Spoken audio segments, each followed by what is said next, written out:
you will please stand. Councilman Curtis Snell will be giving the invocation. Stand, please.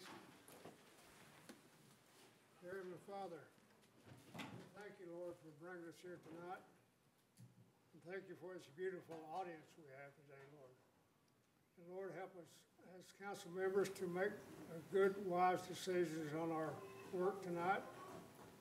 And Lord, just help us all to work together and unite our Cherokee Nation once more. And I know that things will work out. And Lord, we ask this all in your name, and we praise you. Amen. Councilman Snell.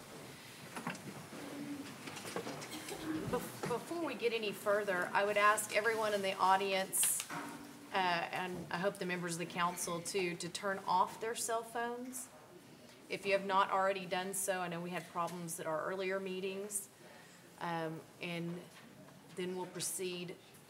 Did anyone else, is that feedback still going? Do we need a moment before we continue, or I don't know how it's on the recording. I want to make sure our public obligations are met. We're good, thank you. So they said yes, a moment. Okay.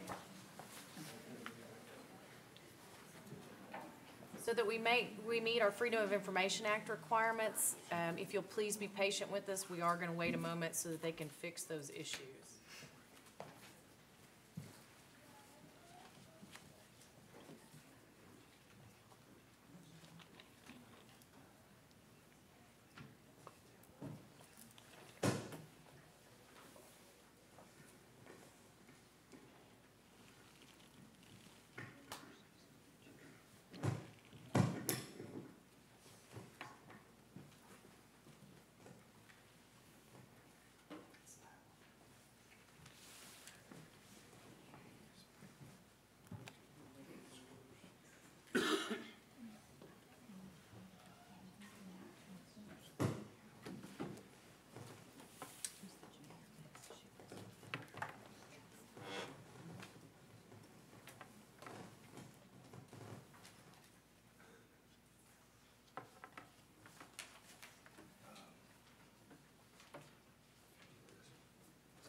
Check, my check.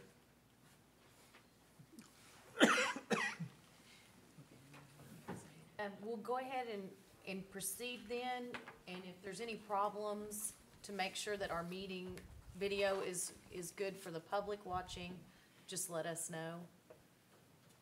Check, my check. Okay, thank you so much. We appreciate our team behind the scenes that makes sure that we stream to the public.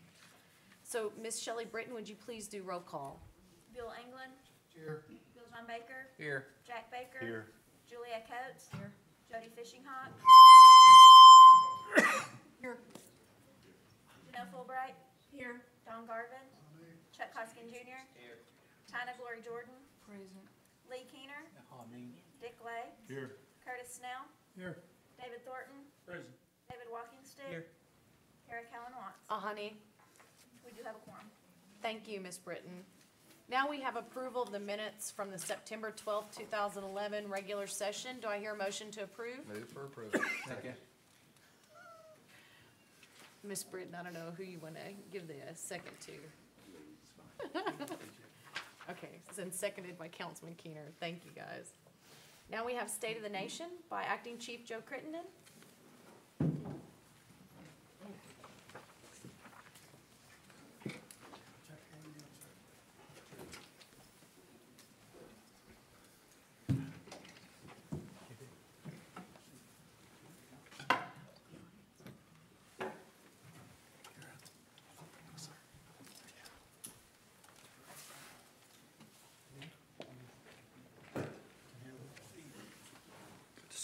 Good to see you, sir.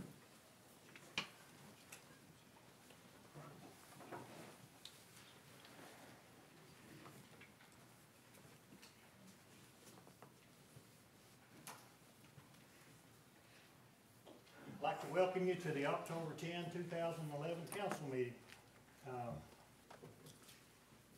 Tonight, I want to start off with us beginning to recognize our Cherokee friends and family members who have passed on this past month. we have several people to hold in remembrance. We just handed a couple more here. Lou Manning James, Delaware County, J. And Joan Ballou, Mays County, Locust Grove.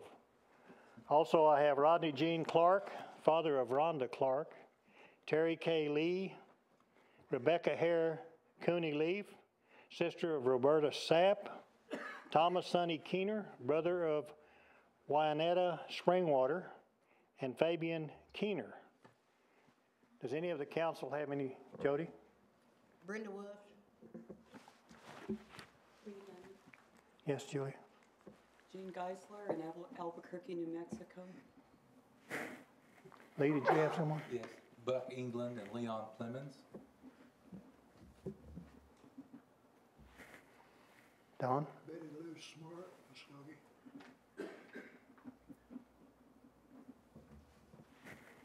Kurt? Philip Osto, Oaks. Councilman Baker was next.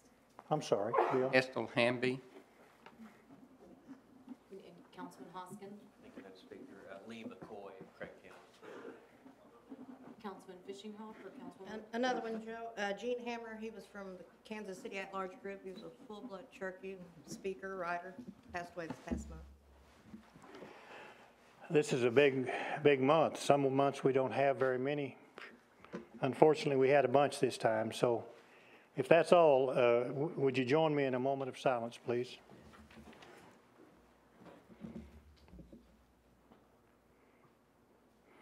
Thank you. Tonight we have two veterans. We're going to honor them. They're brothers.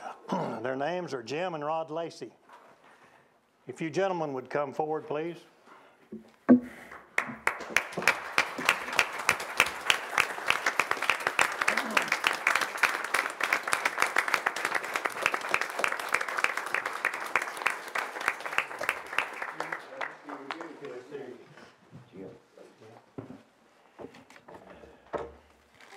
I am certainly glad to see these fellows tonight because we're distant cousins. And I used to go to church out at Peavine. Their dad was a pastor out there, and they've both served their country. We're going to start with Jim first. Jim was born at his family's home in Westville, Oklahoma in 1945. He is one of twin sons born to Albert and Lois Bell Lacey. We called Albert Bud, and is part of a large family of 8 children. Jim was drafted into the U.S. Army in October of 1965 with his twin brother Rodney. He and his brother left for Fort Polk, Louisiana for 8 weeks of basic training. After basic training, he and his twin brother were sent to Fort Rucker, Alabama, separating later when Rodney was sent to Fort Benning, Georgia in a helicopter unit. Jimmy was sent to Vietnam in a fixed-wing airplane unit. He was assigned to go to the 193rd Aviation Company. And here's where the story gets interesting here. When he arrived, he discovered the 193rd had been dispersed and been sent back to the United States. In April of 1966, he was alone in Vietnam without a company. So that's a tough way to go. After 2 weeks, he was sent to the 220th Aviation Company, 3rd Platoon at Marble Mountain, southwest of Da Nang. They needed a crew chief, and this became Jim's home for the next year, working on L-19 observation planes. In February of '67, Jim and his twin were able to have a surprise reunion for a few days.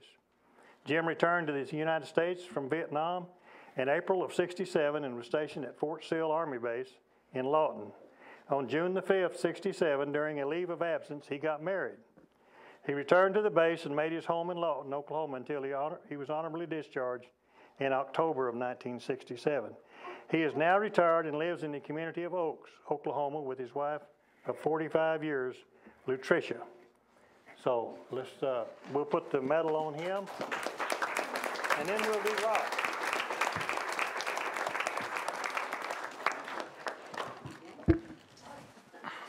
Cherokee Nation honors you to extend the patriotism and the loyal worship of the military.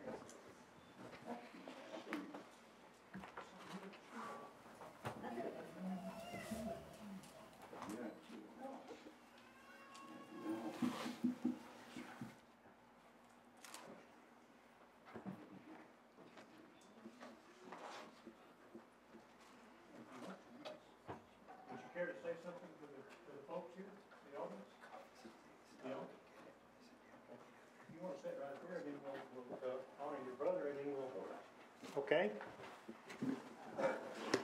Next, we'll honor Jim's brother, Rod. Rod Lacey was born in Westville also and graduated from Westville High School. He was inducted into the U.S. Army in 1965 at age 19. He went to Fort Polk, Louisiana for basic training, later moving on to Fort Rucker, Alabama for aviation training. He was trained on the and that's UH-1, is it? Helicopter as a mechanic. From Fort Rucker, Alabama, Rod was sent to Fort Benning, Georgia, and was signed to the 176th Aviation Company, which was being formed to deploy to Vietnam. The company arrived in Vietnam in February 1967 and supported several different infantry units in a number of different locations. Rod had several different assignments while with the 176th, including company clerk, helicopter mechanic, and he flew as a door gunner. He returned home from Vietnam in 1967. He makes his home in Claremore. And we want to thank you for your service, cousin.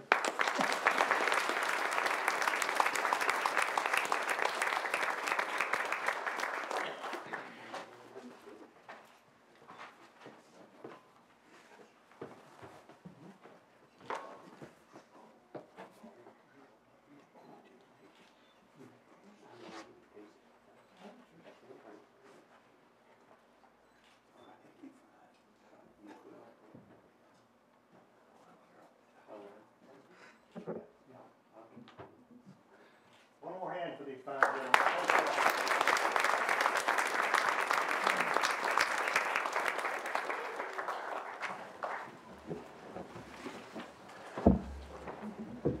We have some ambassadors in our audience this evening, and we're glad to have you. As I call your name, would you please stand so we can give you a round of applause? Okay. We've got Sydney Kimball, Miss Cherokee.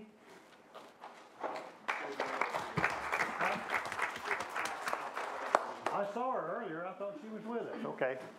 All right. Christy Kingfisher, Jr., Miss Cherokee.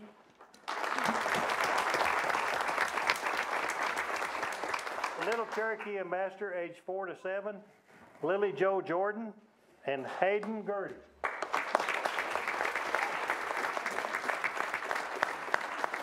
I understand Sammy Gertie is not feeling well, so we'd like to wish them a speedy recovery. Next, we have Maggie Welsh, Little Cherokee Ambassador, age 7 to 9. And Little Cherokee Ambassadors 10 to 12 is Sierra Fields. Did I miss anybody? Is that it? Okay. Programs and service updates. The Cherokee Nation opened its first compressed natural gas fueling station at the end of September. The station is located next to the complex as part of our Cherokee Outpost Station. It will allow users to fill vehicles that run on CNG, or compressed natural gas, which currently is only about half the cost of conventional gasoline. The station is the second one in Tahlequah. The other one's out, as I understand, out near the airport. It's one of only about 10 in the entire region. CNG is considered to be a safer, cleaner fuel that is a good alternative to gas, diesel, and other liquid fuels. The Cherokee Nation recently started setting steel beams in Veneta at the tribe's newest health center, which will offer more extensive service to our patients there. The center is expected to bring more than 100 jobs to the community and is set to be finished in the fall of next year. I had an insert here for election updates, and I don't have any, so I'll pass over that. But I know they're working hard, and hopefully we can bring closure to this process in the next 2 or 3 days. Cherokee Nation is conducting a community flu vaccination clinic at the tribe's Three River Health Center from 10 a.m. to 2 p.m. on Saturday, November the 5th, for anyone in the community that is at least 6 months old. The vaccinations are free. Cherokee Nation is hosting its annual Indian-owned business fair on October 20th at the Hard Rock. The fair helps businesses grow by putting Indian-owned suppliers in contact with buyers. And Madam Speaker, that's all I have. Well, no, Acting Chief Crittenden. Thank you. Appreciate you being here tonight. And thank you for our ambassadors for the Cherokee Nation. I think on behalf of all the council, we get to see them out in our communities often. You guys do a great job With your indulgence, ma'am, I was handed a note as I went around the table, and I don't usually do this, and I get in trouble, not from her, but from some of the other folks I serve with. So in the audience tonight is my wife, Linda Crittenden, and I'd like to introduce her to those that don't know her.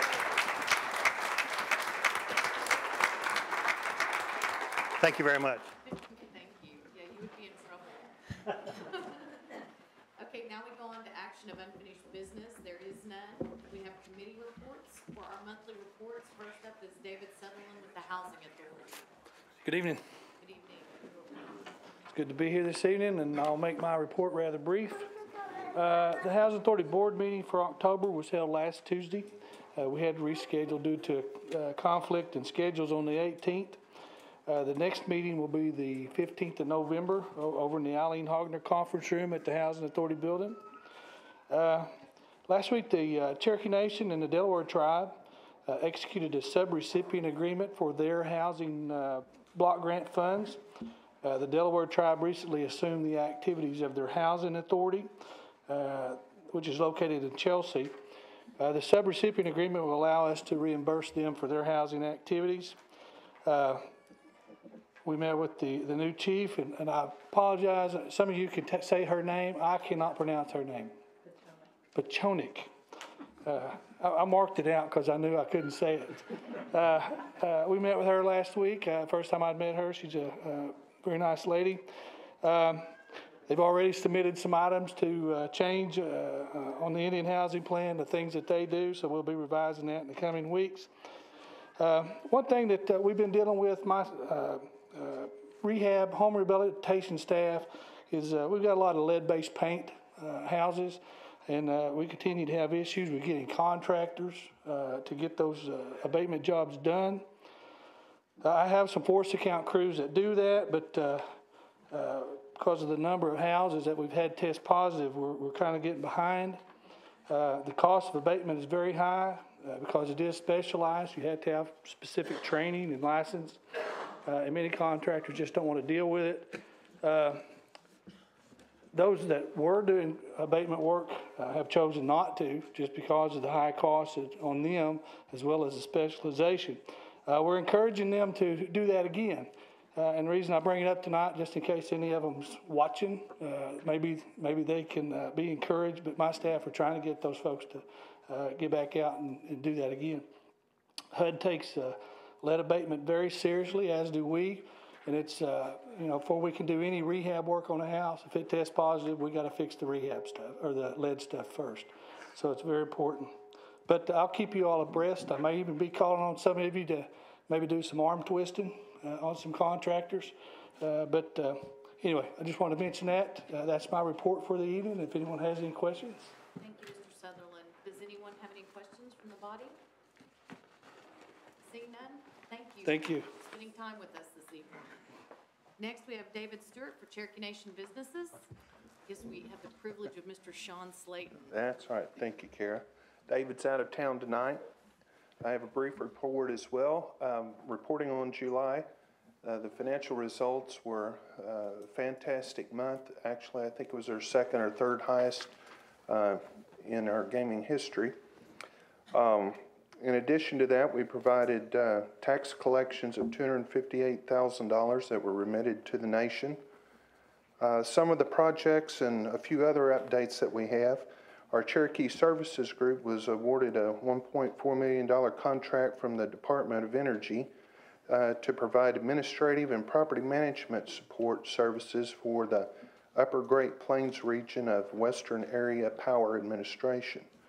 That's one of 4 regions of the Western Power Administration selling power to Iowa, Minnesota, Montana, Nebraska, North Dakota, and South Dakota.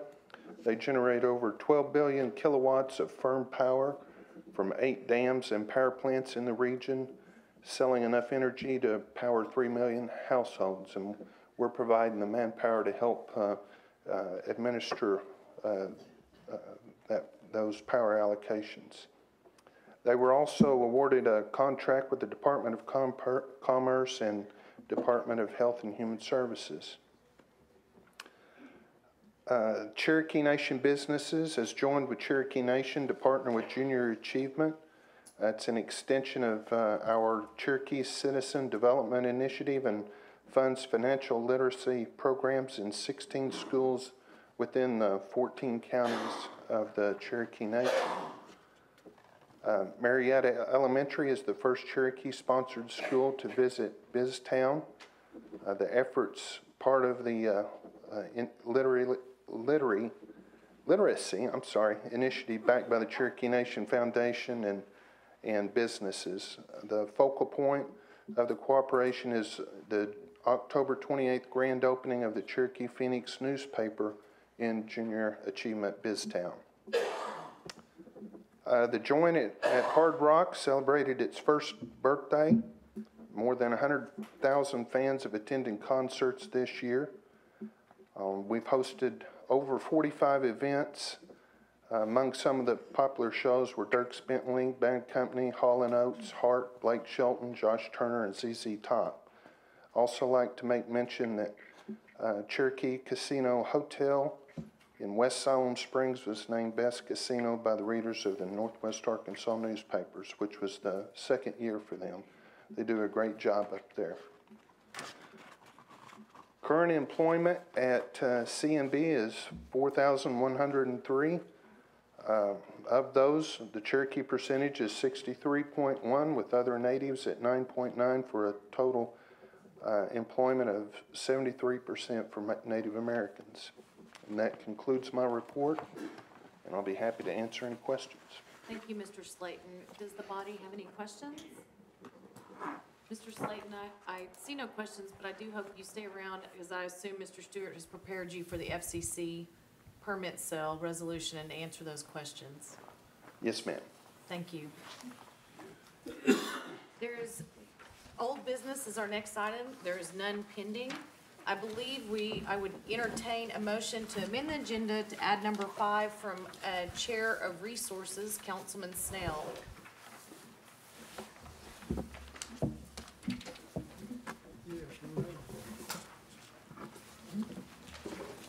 Okay, from Resource Committee, this is an act, legislative act, 2011 authorizing a comprehensive operating budget for the fiscal year 2012, Mod 1, declaring an emergency. Move for approval. Second. This is to amend the agenda. Amend the agenda. If all minds are clear, this is to amend the agenda to add this item as number 5 from Resources today to include the grant dollars. So all those in favor of amending the agenda, please say aye. Aye. All those opposed, same sign. The agenda is amended at number 5. Thank you, Councilman Snell. Moving on to new business. On number 1 and 2, as the sponsor, I can't make the motion, so I would entertain a motion for both 1 and 2 in toto. Make a motion to be approved. Second. Thank you. Go ahead. These are resolutions authorizing Cherokee Nation environmental programs to donate 1 XRF to the Eastern Band of Cherokee Indians. And the other one is to donate 1 to Cherokee CRC. Thank you, Mr. Councilman Baker. And just to answer a question from earlier in committee, those are, if you purchase those lead, they're tools to look at, they're like laser type guns that look to see if there's lead in paint in a home. But if you were to purchase both those new, it would be $15,000 to $20,000 each new. So I don't know what they would be valued at used. So we're donating those. That's right. And these are surplus because the Cherokee Nation has some quality machines that they're using. Thank you. Sure. Are there any questions or concerns? Any statements? Seeing none, all those in favor of moving 1 and 2, please signify by saying aye. Aye. All those opposed, same sign. Thank you. Items 1 and 2 passed. Item 3, this is the resolution for NCAI delegates and alternates. Do I hear a motion to move? I'll make a motion to be approved. And do I hear a second? Second. The motion's been made and seconded. Is there any comments? Any comments? Seeing none, all those in favor signify by saying aye. Aye. All those opposed, same sign. The motion passes. Madam Speaker. Yes. And following the council meeting, we need all the council members to stay so that they can sign the resolution, because it needs to be submitted before our next meeting. Thank you, Councilman Baker. We now move on to item 4, Councilman England. Thank you, Madam Speaker. This is a resolution authorizing the sale of the FCC construction permits that the Cherokee Nation bought back in 2007. They cover Tahlequah, Murphy, and Marble City. And everybody has this handout in front of this. It was some of the questions that was asked in the committee the other day. Does anybody have any other questions about this? I move to approve this. So we have a motion by Councilman England to approve and a second by Councilman Garvin. I have one question that was posed today, and it was whether or not it could be leased rather than sold. I do not know the answer to that question. I'm sure it would be a legal one that we'd have to check into. At this point, we haven't considered that as one of the 3 options. Yes, Councilman Keener. Thank you. I understand we're under a time limit on this. My understanding is the buyer would like to move rather quickly. The buyer is John Brown University in Siloam Springs. Councilman Keener, did you have any other questions? No, that's all. Thank you. Okay, now Councilman Hoskin. Thank you, Madam Speaker. I appreciate the information that CMB provided. One question I don't think was answered, which was, and it's really not a question for CMB as opposed to a question for the administration, which is why did we decide we weren't going to utilize these I mean, I get that we decided at some point we weren't going to, and I get why it is we bought them in the first place. It's to operate, I assume, public radio stations throughout Cherokee Nation. I just don't understand why we decided not to do that. So that's one question I have that I don't think has been answered. The second question is, what is John Brown University's intent to do with these stations, which would be, I assume, public in character, but would reach within our jurisdiction? So I'm just curious if you knew the answer to either of those questions. No, sir, I don't. Councilman Hoskin, did you have any other further questions or statements? I just would state that I'm not comfortable voting this till I get answers to those questions, but I understand it's time is of the essence, so I appreciate it. Thank you, Madam Speaker. Thank you. Councilman Lay. Thank you, Madam Speaker. The questions that I had were answered, but one comment I can make, we just now, right before we have to vote in full council, receive this information, and that's not the way to do business. That's not the way I would do my personal business or the people's business. And I'm somewhat, I guess, upset with Mr. Stewart for just handing this 2-page resolution out, or excuse me, go ahead. May I? Yes. So, Councilman Lay, I misunderstood an email and did not get it forwarded in a timely manner. That's my fault. Again, we're still working out those issues that I shouldn't have been the single point to get it. I see. When I also have to answer constituent emails, which come in the hundreds every day. I understand. So I apologize, that's my fault, but the staff did try to rush to, when we consorted, you know, and asked questions, they realized, and we tried to get it in front of me, and that is my fault. I don't want that to be blamed on the administration. That's, So, I'm not blaming anyone, I'm just saying that we all, well, I'll take all of us- ownership. Okay. We all need this information I before we agree. make this decision. It looks like we had a good idea for these radio licenses at one time, and then we decided not to do it apparently. And I'm just kind of curious as to what happened and why John Brown thinks they're worth a lot of money. If they're worth a lot of money to them, maybe they are to us too. Thank you. Were you done, Councilman Lay? I'm done. Okay. We had Councilwoman Glory Jordan. Yes. Back when we were discussing this in committee, I understood all of them were up on the block to be sold, but now from looking at this explanation, it appears only one is being sold for $135,000. So there appear to also be 2 more that do not expire for some period of time, and before those are sold, I would like for C&E to come back with a resolution to ask for our approval on those sales. So is it correct? I guess I'm asking Sean, we're only selling one? Yes, ma'am. That's my And we have two more. I believe that is correct. And so this resolution, I hope, doesn't cover all three of them. I hope it's not a one-time, and I believe it is, so I would ask that we strike anything in the resolution that pertains to the two that are not being sold, so that will give you all more time to give us information on why we would want to sell those two. The one I believe you're selling is the one that's closest to expiring in time, is that correct? Okay. I don't know who made the amendment.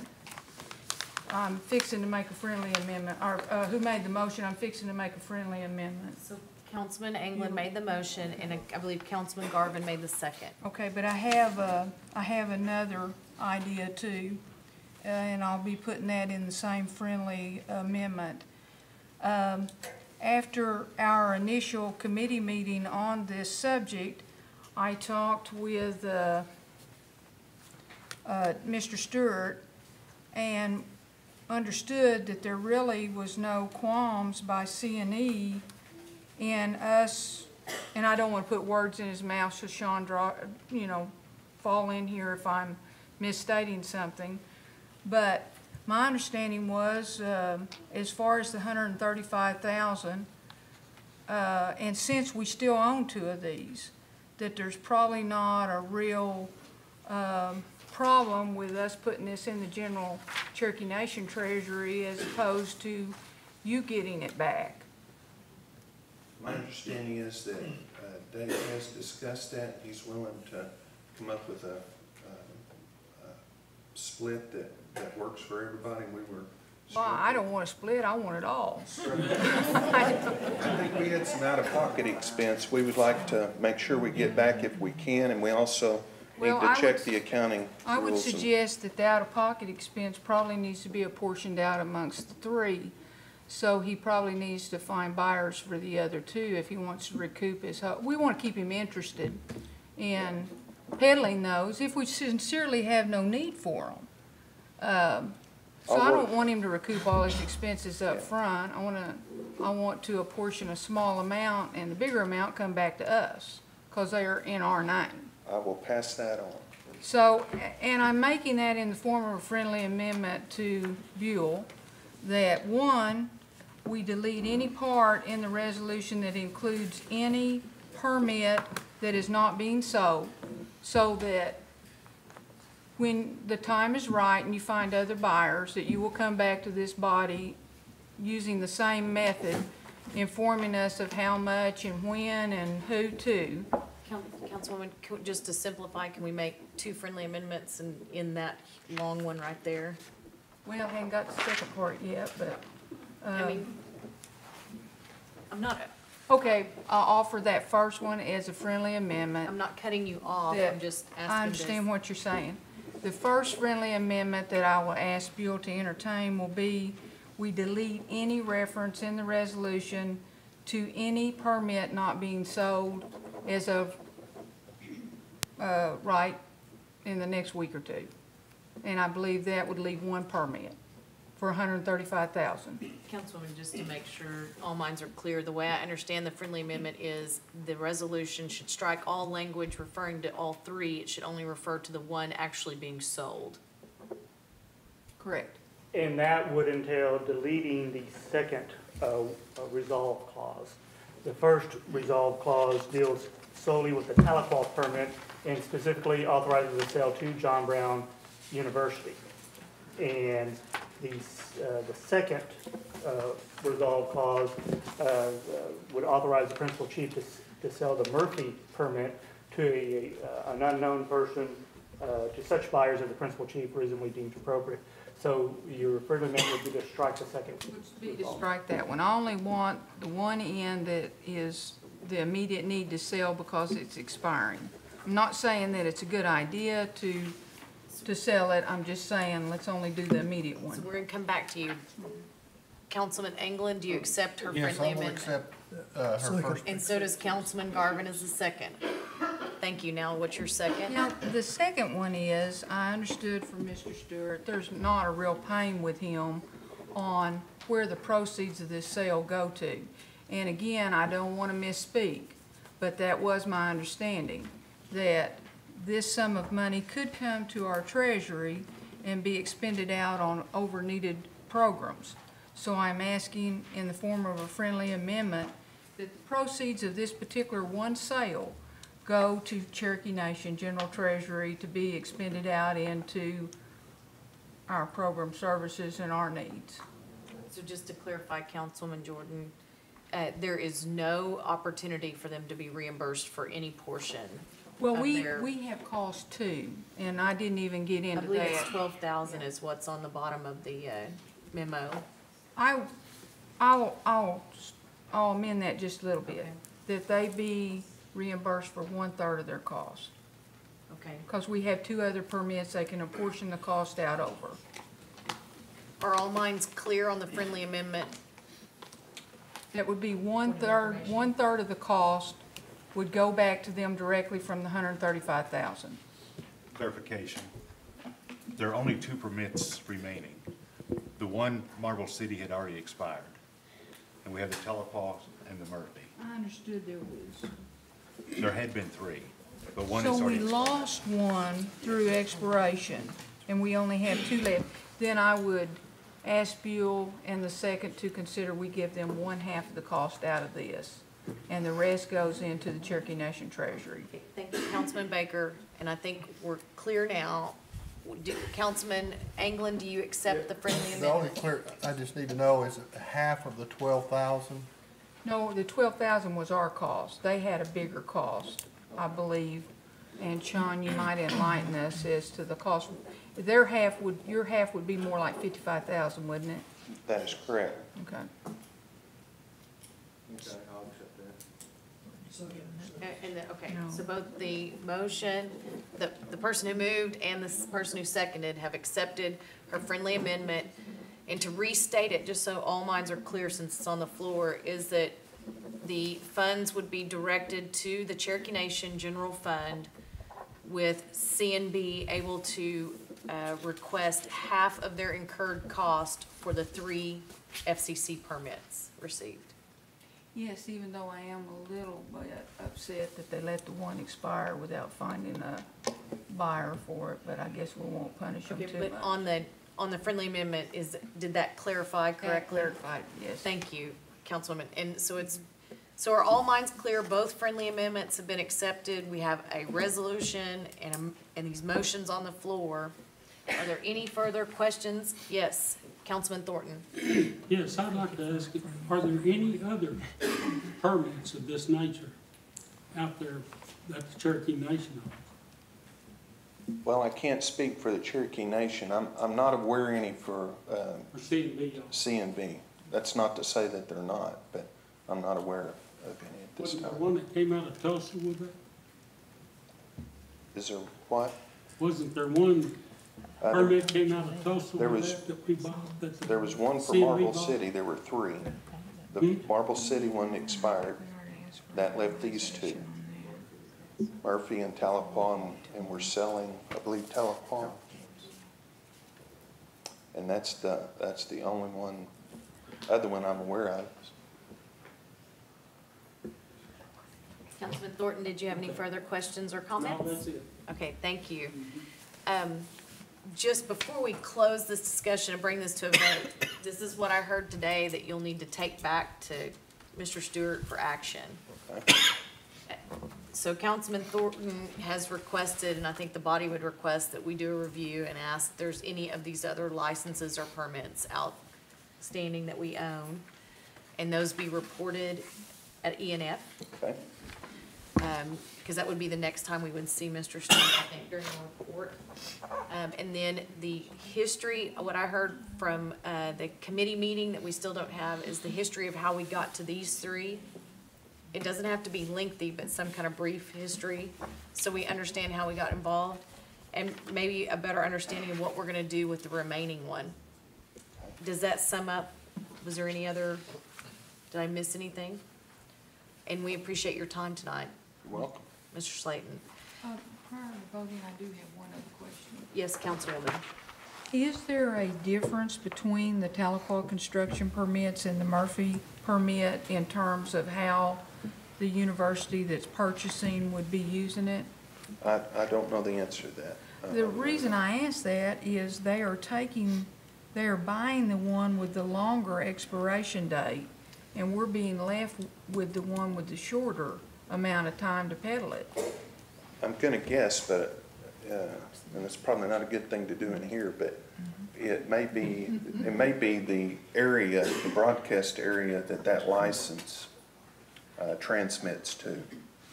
And Tahlequah is probably closest to the John Brown area. I don't know. So if That I may not heard, have been a very good guess. so we'll need those facts brought forward at the ENF on why the one was chosen over the other maybe, and a map would be good. Okay. And also why it was a sale versus a lease. Are all minds clear? Do we have any other questions, concerns? And we're clear on the two friendly amendments? So all those in favor with the two friendly amendments, please signify by saying aye. Aye. All those opposed, same sign. Aye. Aye. Roll call. Okay. Are you clear for your records?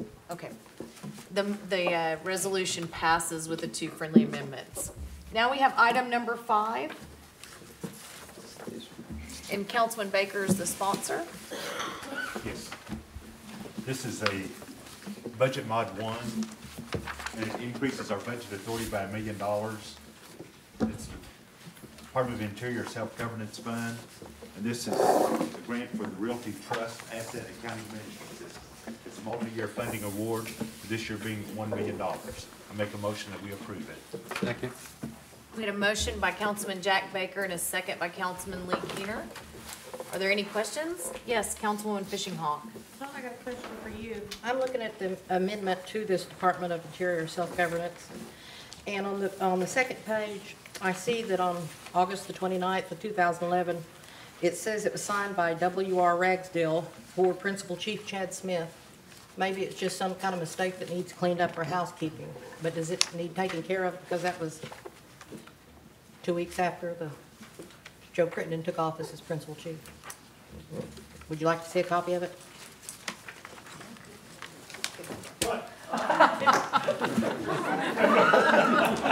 Excuse me, I was getting elections updates. What was your question? I'm looking at a copy of the Department of Interior Self-Government Compacts, and on page 2 of this amendment, on August the 29th of 2011, it was signed by W.R. Ragsdale for Chad Smith, Principal Chief. On August? August the 29th. 29th, okay. Well, I'm not familiar with the document, so I'll have to look at it. And I'm not None sure of that us just have it don't in need front of cleaned up. us. And is this part of the, It was in our paperwork they handed out today at Resources. Well, to answer your question, I don't know, because I haven't studied this, don't know anything about it, so therefore I can't answer your question. Okay, would you check into it? I will. Maybe Diane Newman's good? Are you checking election updates too? Could you answer that question? What? Diane. Diane. Not your dog, Diane. I think our council attorney, Hembry, we would appreciate a follow-up on it. I think a written, but from what I can tell, someone had a copy. It looks like it's just that the document still had Chief Smith's name on it rather than Acting Chief Crittenden's.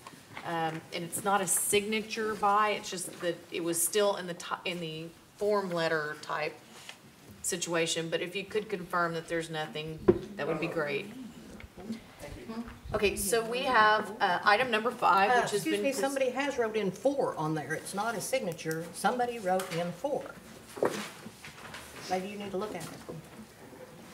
Okay, so with Acting Chief Crittenden here, since that would be for your office, if you would, please let us know if there's an issue that we need to address from our perspective. Are you comfortable with us moving forward with this tonight?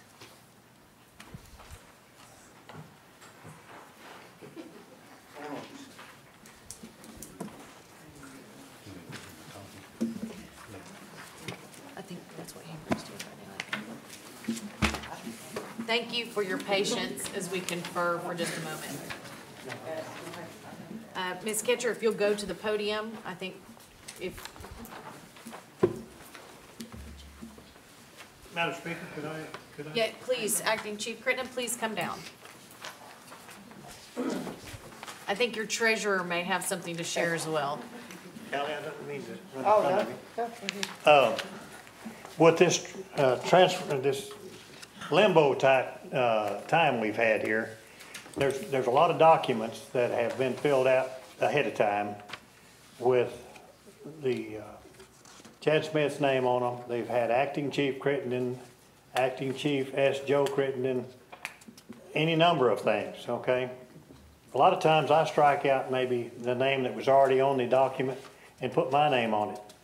I don't personally think there's a problem with this, but Callie may shed some light on it, but I don't see a problem with it. Okay. Treasurer Ketcher, did you have anything you wanted to add? Basically, I was going to tell you the money's in the bank. We have already drawn it down. This is one of those where the authority to obligate document was in the works at BIA back in July. When they sent it to us, it was probably already pre-filled out, and it just went through the process. But we can contact the Bureau, DOI, and make sure that, you know, just for the record, we don't need to have it re-signed, but we have already drawn down those funds. Okay, and so you're satisfied as well? Yes. Okay, thank you, Treasurer Ketcher. Councilwoman Fishing Hawk, are you satisfied now that you've heard from both of them, or how would you like to proceed? I'm satisfied. I just couldn't understand why he couldn't mark through one instead of writing four, but that's okay. Thank you for bringing it to our attention, because it sounds like she might need to check just in case. So if all minds are clear now. Okay, all minds are clear. All those in favor, please signify by saying aye. Aye. All those opposed, same sign. It is an act by acclamation, Bye. please. Thank you. Thank you, because I know the staff put a considerable amount of time into this, so we appreciate it. There are no further items on the new business agenda. Do we have any announcements? Remember to stay and sign the resolution. Thank you. Councilman Keener? I would just like to say that there were several of us that on the council that went to Cherokee, North Carolina last week and went to their tribal council meeting, went to their chief's inauguration, went to the inaugural ball, and so next year we'll have a meeting at Red Clay for a joint council. So we're looking forward to I'm sorry, at Cherokee.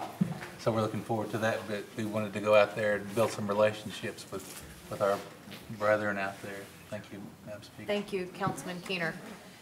Did anyone else have any other announcements? Okay, seeing none, before we adjourn, our next tribal council meeting will be held on November 14th at 6 p.m. here in the tribal or council chambers. Do I hear a motion to adjourn? Second. Councilman Thornton, Councilman England, all those in favor signify by saying aye. Aye. All those opposed, same sign. We are adjourned.